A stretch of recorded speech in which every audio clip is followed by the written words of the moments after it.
बातें सारे जमाने की भी और तुम्हारी भी। अब मुझे मजीद कुछ नहीं सुनना। तुम्हारी पूरी जिंदगी एक झूठ है, तुम्हारी बातें, तुम्हारी आंखें, ऊपर से नीचे तक तुम झूठ हो राहिम अली नवाज। मैं एमन के खिलाफ एक लफ्ज नहीं सुनूंगा। तो ठीक है, बिठाइए दोनों बेटियों को घर के अंदर, कोई नहीं करेगा शादी।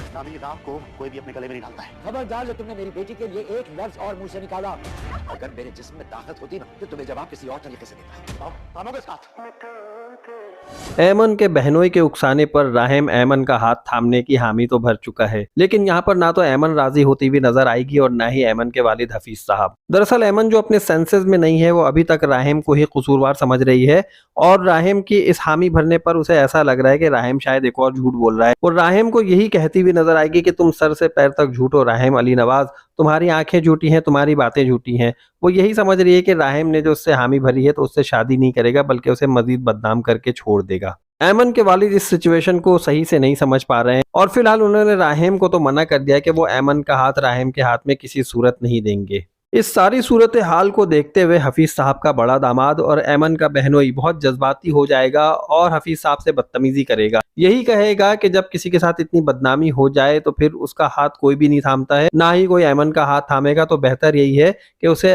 राहिम अली नवाज के साथ रुखसत कर दिया जाए। अपने दामाद की बातें सुनकर हफीज साहब आग बगोला हो जाएंगे और यही कहेंगे कि खबरदार, तुमने अगर ऐमन के बारे में कोई और बात भी की, अगर मैं इस काबिल होता तो मैं तुम्हें खड़े होकर जवाब देता कि आखिर मेरी बेटी के बारे में इस तरह की जुबान इस्तेमाल करने का क्या अंजाम होता है।